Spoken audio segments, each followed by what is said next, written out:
So awesome.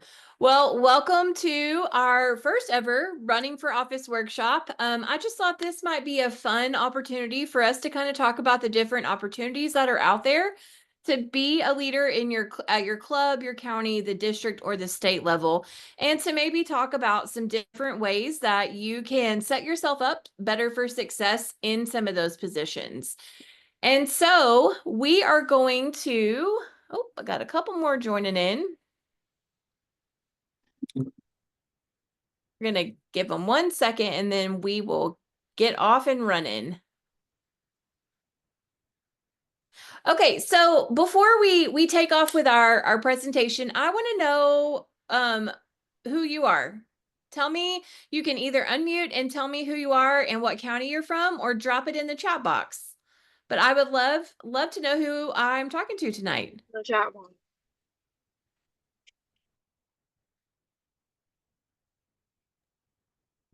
Hi, I'm Sophia, and I'm from Johnson County. Hi, Sophia. I'm so glad you're here this evening.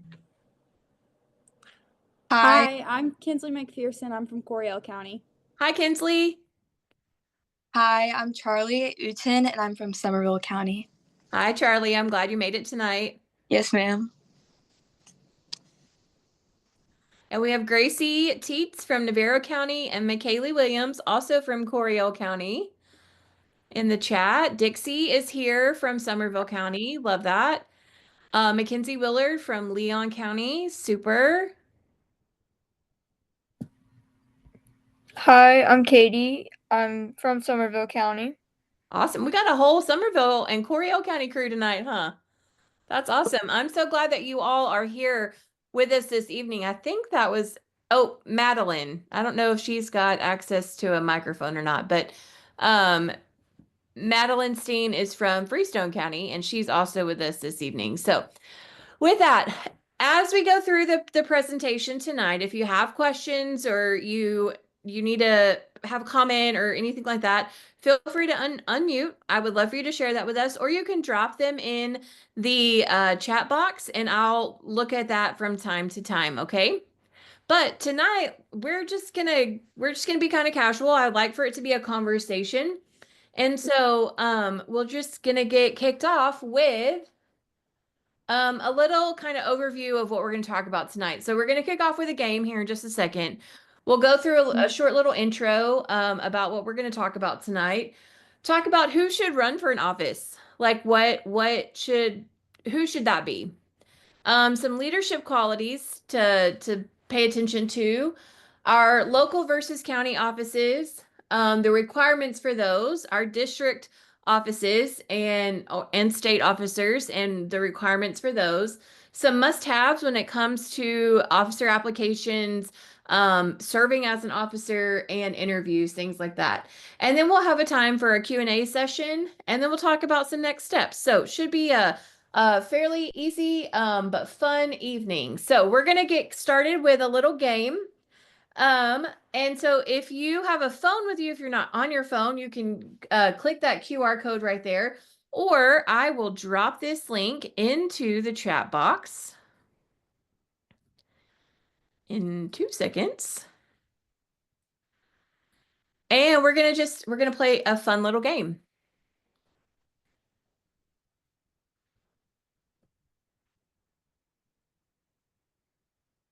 Okay, in 1 or 2 words, how are you feeling today?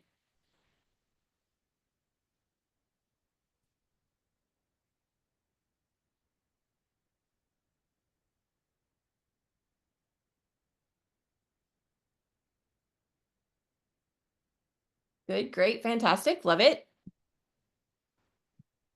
Very excited, that's my favorite. Excited, love it.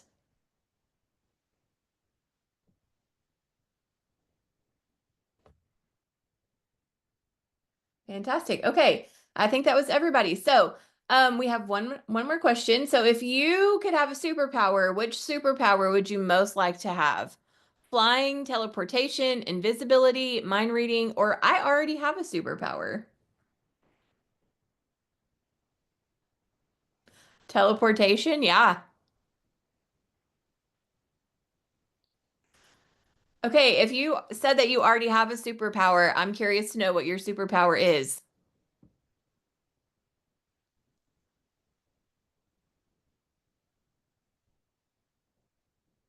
Mind reading. I think teleportation is definitely winning that one. Okay, I think I have one final one.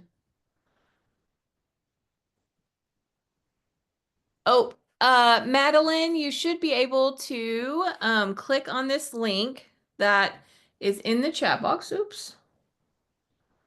Let me get this.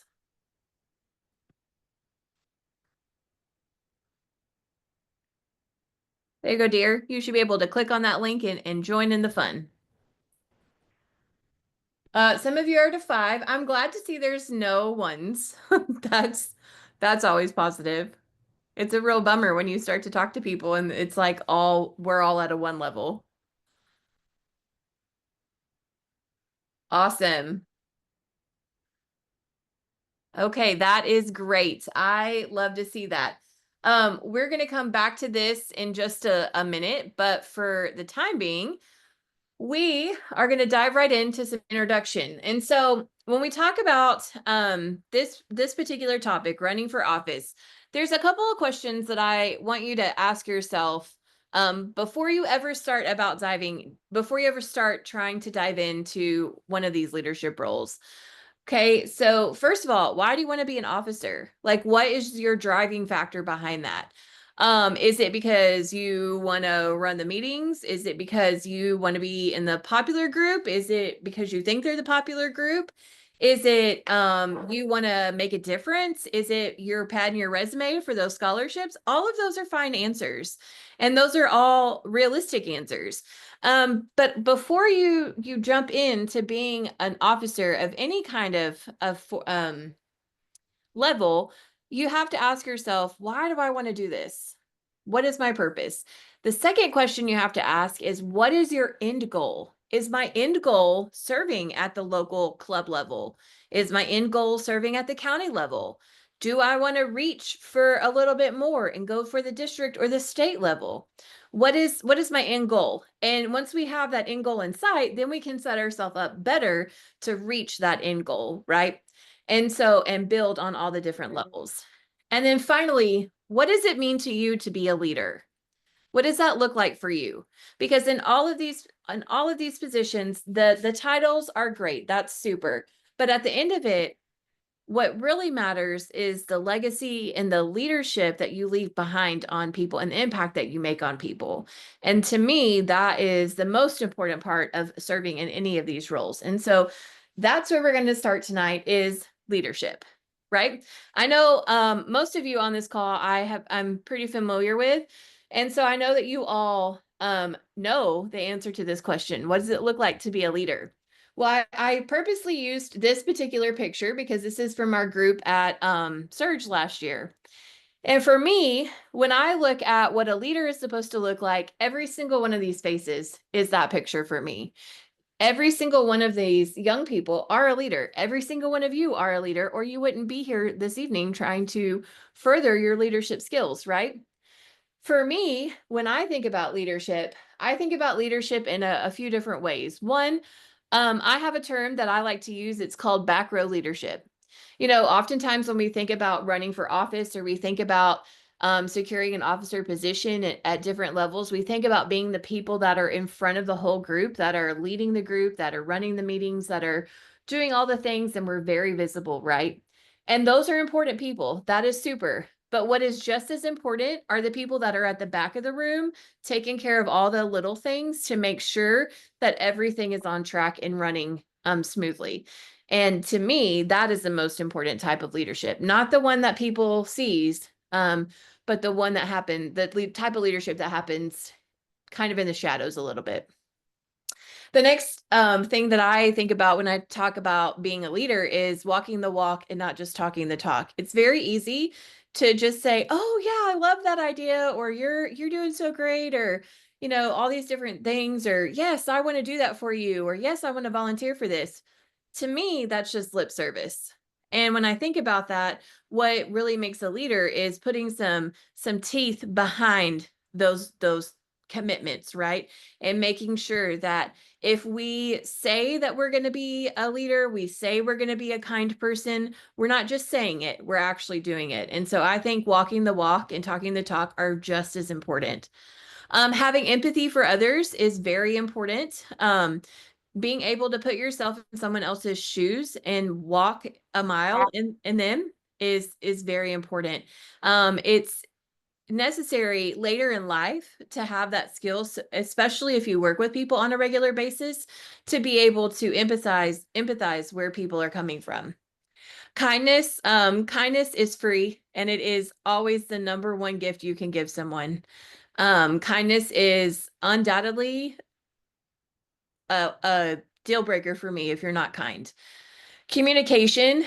I kind of put these at the towards the bottom of the list because communication is important. Absolutely. I don't want to take away from the importance of that. However, I can teach you to be a good communicator. Your club leaders can teach you to be a good communicator. We can build those skills in you. You don't have to come with those skills. We can work to develop those as you progress through your leadership time. Teamwork is one of those as well.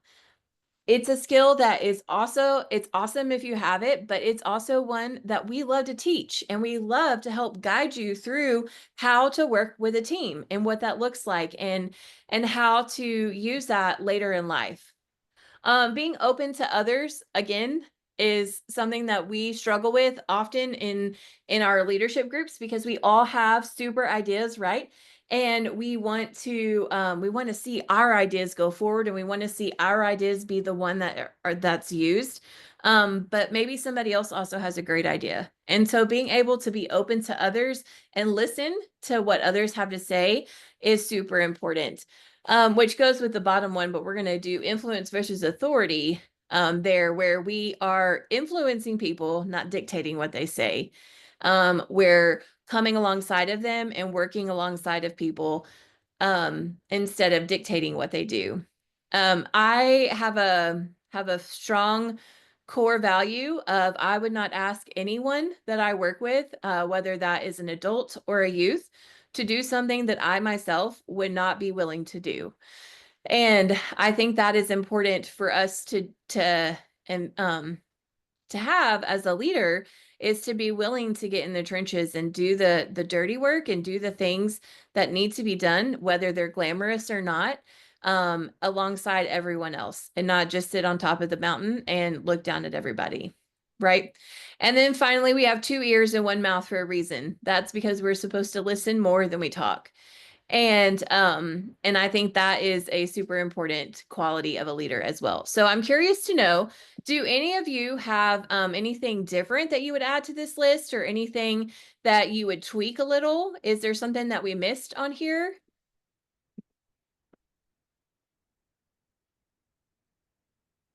You can unmute or you can drop it in the chat, either way.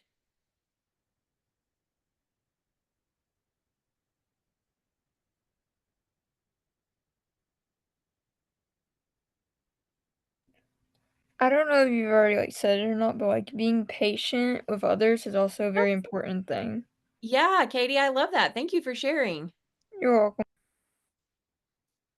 I liked all of it, and I think that the biggest point that you made to me that I view as like, I guess you would say like the most important, like in my brain, is empathy and being able to view others' point of views and being able to be compatible with them, being able to be understanding. Yeah, Charlie, thank you so much. Madeline, I saw you unmuted. Do you have something to share? Yes, ma'am. Go for it. Well, when I think of this, I think of honesty as a big one. Many people can be a people pleaser when it comes to these type of things, and as well as that is in some cases, being a leader must also be open to giving criticism.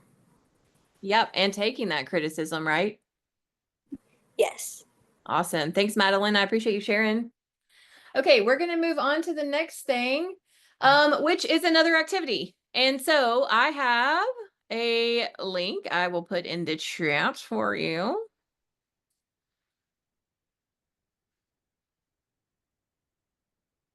let's do this. I think you can just use the same length as before.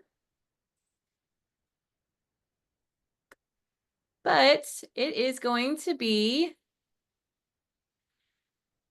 a little quiz, okay? And we're gonna go to the next one. Join the quiz.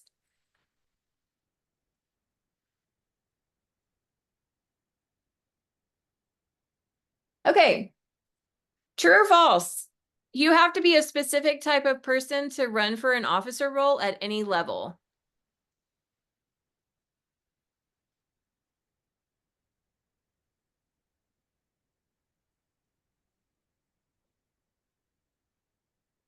Oh my goodness, these are on a timer.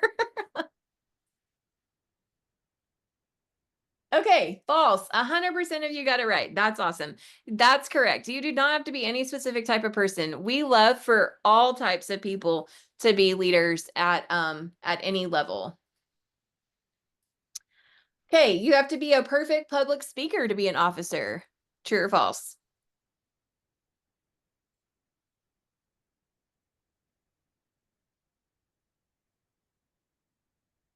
Awesome. Also false. Love that. Thank y'all for agreeing with me. You do not have to be a perfect public speaker. None of us are. The perfect public speaker does not exist, I'm convinced. However, and you don't have to be a public speaker at all. While there are opportunities to stand in front of people and lead and speak on different things, if that's not your jam, it's not your jam, and you don't have to do it. I can't run for an officer position because I don't like talking to people.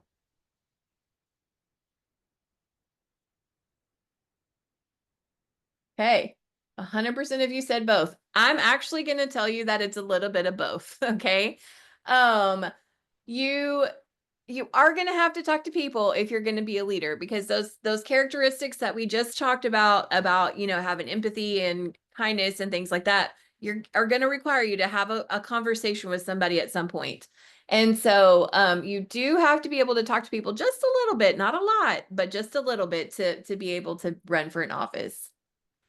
I've only been in 4-H for 1 year. I cannot run for an office. Okay, 50% of you said true, 50% said false. So that might be a little more specific to your particular club or county. Some of your counties have requirements where you have to have been in 4-H for a certain amount of time to be able to run for a county level position, whether that's a council position or an ambassadorship. Some of Why are you on that port? some of them don't require that. It just kind of depends on your county requirements. For the district office, yet you will have to have been in 4-H for at least a year, because you will have had to go to Surge for a previous year. So that is at least 1 year participation there. Okay, and I think that is all the questions. So, oh, Sophia, you were the fastest one. Way to go. I would love to say that there's a prize for you, but it's really just a high five. Okay, so let's talk about local versus county. Why should you run for a local club office? Like, for some of you, all of you are senior 4-H members, right? So you've been in 4-H for a little bit and are looking probably to expand your participation to a higher level. I fully support that. I love that, and I respect that. However, I don't want us to discount those local offices, because when we talk about the impact that we're going to leave on people, that is where it happens the most. So in Texas 4-H, we talk about this number a lot. 80% of our students don't ever leave their local club level. So if you think about that for a second, 80% of the students only participate in their local clubs. Okay. So that's the people that you go to those 4-H club meetings with. 80% of them do not go any higher. They don't go to a county thing. They don't go to a district thing. They don't go to state. They only participate there locally. And so when we talk about running for a local office, those folks have the most important impact, or they are probably some of the most important leaders in the whole program, right? Because these folks are the ones that have the ability to shape the experience of those club members. whether that be a positive experience or a negative experience. Being a leader at your local level is the most important job that you could ever have. And one that we should not ever take lightly or think that it is beneath us to do, because that, like I said, is where we have the greatest impact. Now, as we progress in our 4-H career, we do want to then move up and hold a county office, whether your county has ambassadors or they have county council or whatever your county level leadership looks like. Moving on to that level is rightly so the next step for a lot of people. So Gracie, I'll come back to that in just a minute.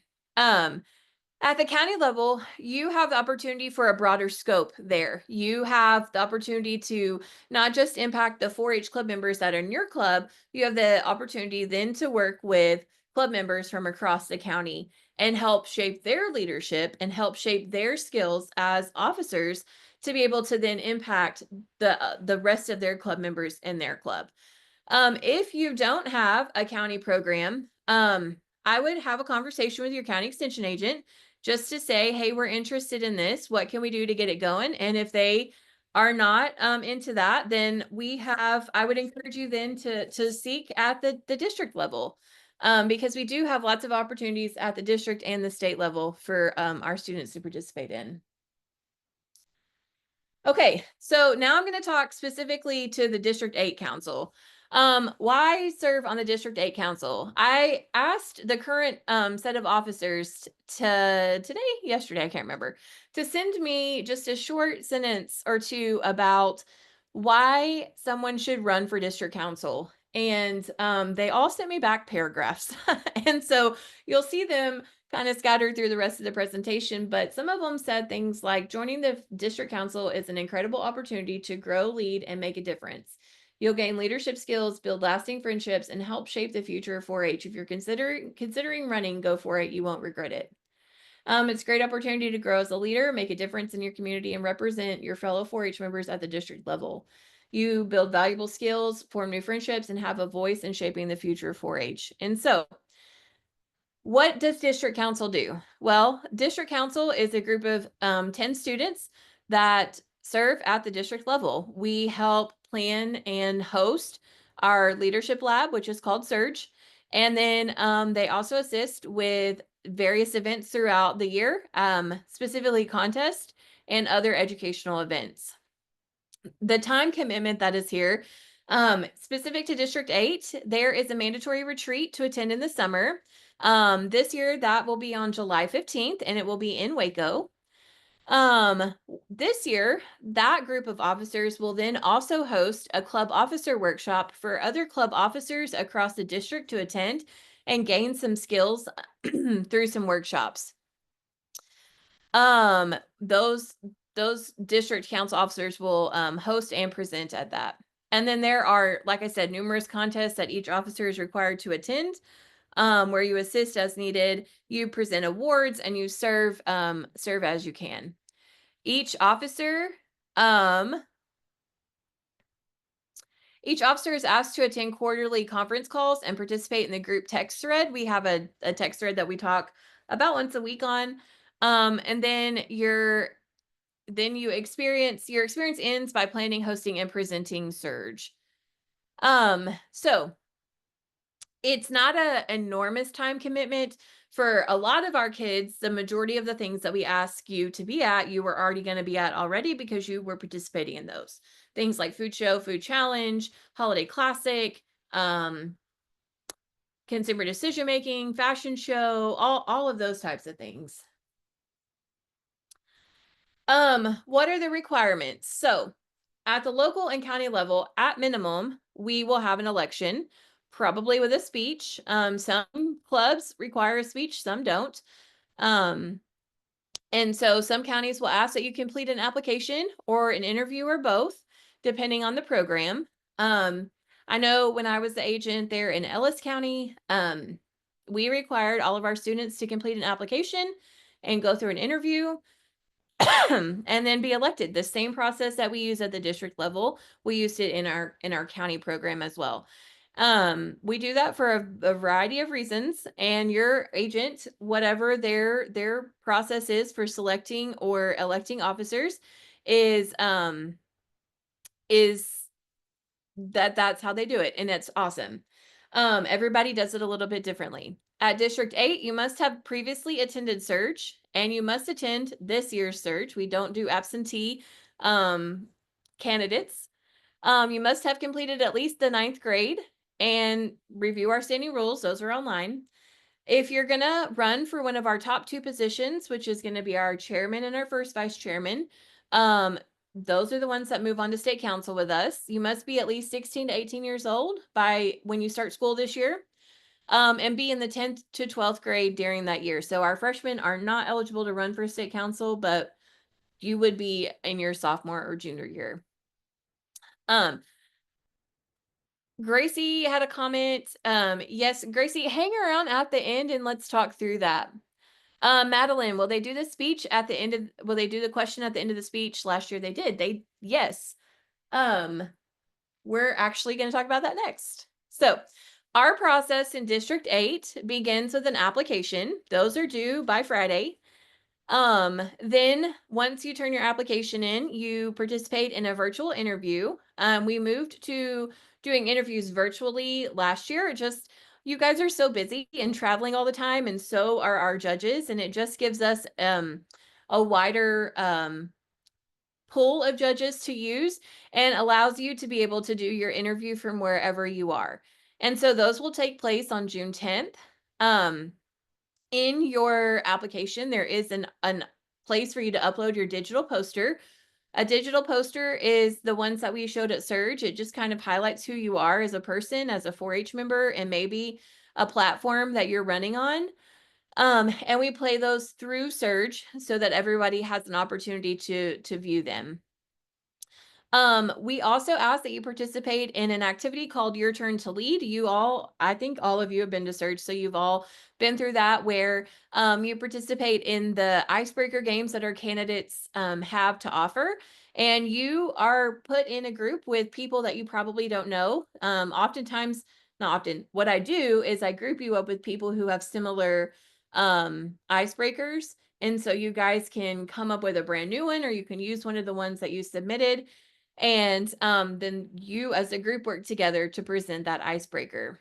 What I like to see out of that is, are you working together as a group, or is one person doing all the work? It also shows those people out there that are voting for you, how you work on a team and how fun you are, and so that's a great way to be able to connect with those people there at camp. Then we ask that you give a speech that is less than 3 minutes long. And yes, Madeline, at the end of it, we will ask you an impromptu question that you'll have a little bit of time to answer. And then on the last day of camp, we participate in an election and an officer installation. So the way it works out is you are scored on both your application and your interview. And then those are worth 20% of your total score, and the election is worth 60% of your total score. And so we add all those up and then average out the scores, and that is what we move forward with. It's a really complicated formula that I don't touch. I just inherited it, and so I just move it from spreadsheet to spreadsheet every year and let it rock and roll and do its thing.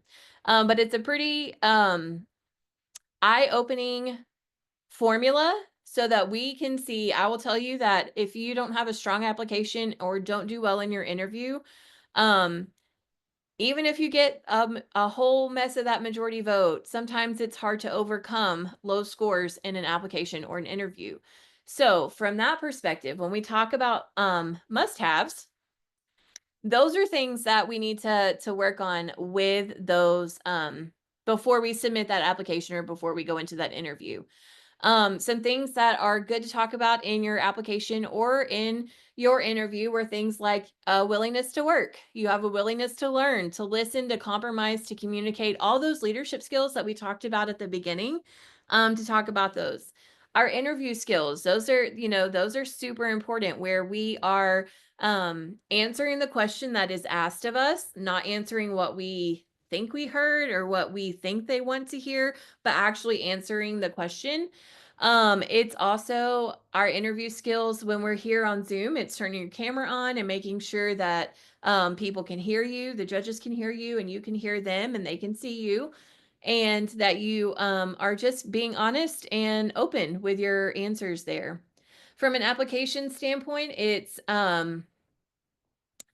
just it's much more of the same, just being honest, being yourself, and really just focusing in on what that question is actually asking. Um, and then having conversation skills. You know, when we're in an interview or we're in a speech or we're being asked questions or things like that, just being able to hold a conversation with somebody is super important. From my perspective, the students that I get to work with are usually the top of the top tier students. And because they're the top tier students, they are involved in literally everything, much like all of you on this call are. And because of that, your time is very limited on what you can and cannot do. And so having time management skills in your back pocket is going to be a tool that will benefit you greatly now, but will also benefit you greatly down the road. And so making sure you can whip that out as you need to, it would be super important. Do you guys have questions about that process or anything? I think our next slide is actually questions, but yeah. What thoughts do you have right now? Mackenzie, shoot. What's your question? So this is my first year hearing about Surge, and Yeah. I've never attended it. Uh-huh. So did you say that if we haven't attended it, we can't try out for the team? For district council, but what I would encourage you to do is talk to Miss Cassie there in Leon County and get involved at your club level or your county level first. Yes, ma'am. And then sign up with her to come to camp this year and then think about running next year. Yes, ma'am. Thank you. Yes, ma'am.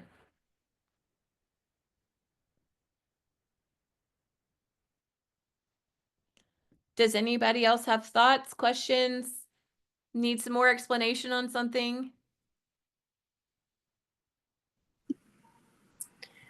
I do. That's okay. Okay, Madeline, what's up? So for the interview, um, virtually, will they send out an email of any sort that will give us the link how you did, or? Oh, yes. No, so I coordinate all pieces of this. So everything, you'll have all the tools that you need to join in, to be successful, all the things. Okay, thank you. Yes, ma'am.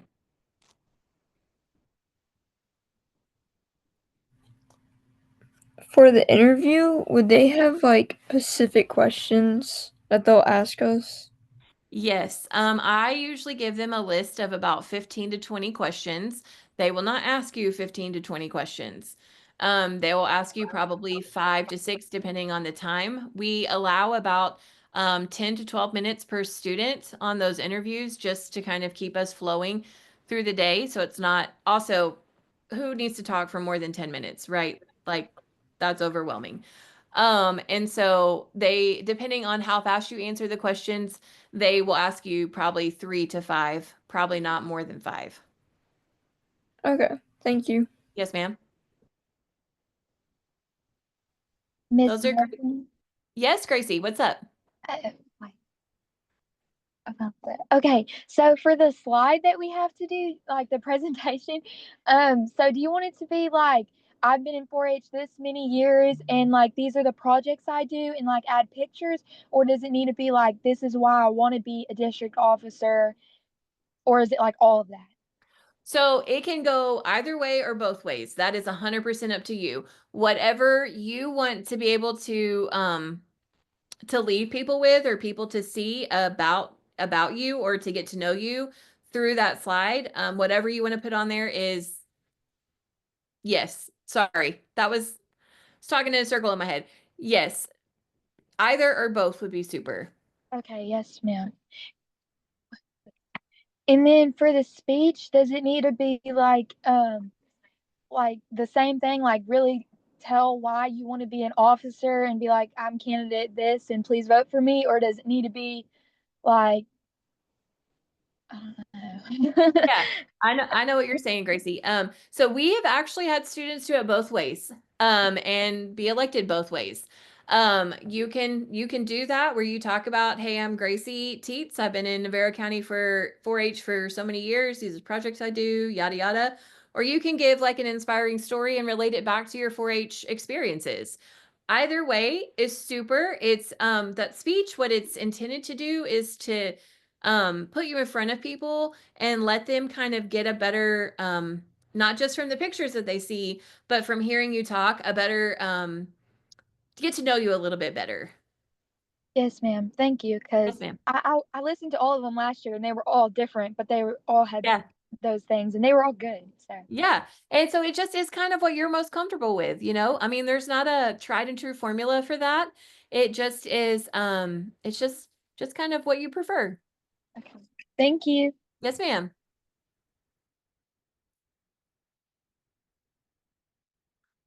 Okay, what else can I answer for you guys?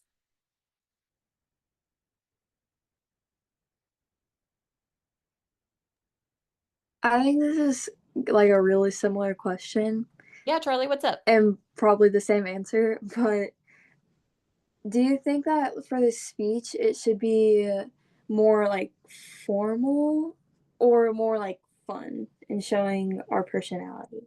I would say however you think people are going to best remember you and how you want to be best remembered. Do you Yes, want to ma'am. be more remembered as serious or do you want to be more remembered as fun?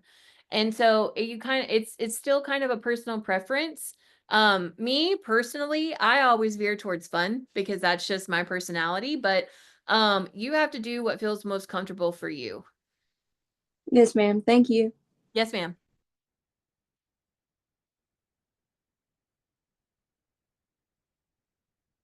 Okay, anybody else?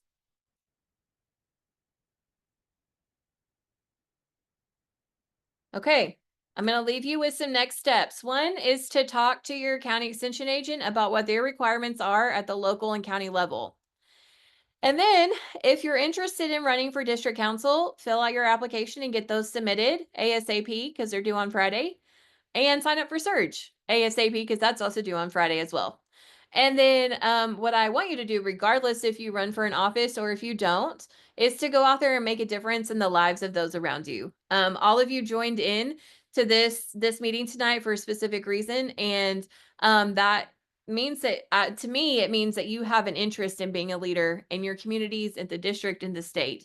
And so I encourage you to continue doing that and go out in your communities and in the world around you and make a difference. And so if you have any other questions that come up, you know, between now and then, you all have my email address. Feel free to shoot those over to me. I'm happy to answer any questions that I can, but also reach out to your county extension agents because they are a wealth of information as well. Okay. So if you guys don't have any other questions, we're going to jump off for tonight. And I want to say thanks so much for joining in. And I hope you have a great rest of your evening. You too. Thank you so much. Bye. Thank you. Bye. Thank you. Bye. Miss Megan. Yes, ma'am. Hold on one second. Let me stop my recording. Okay.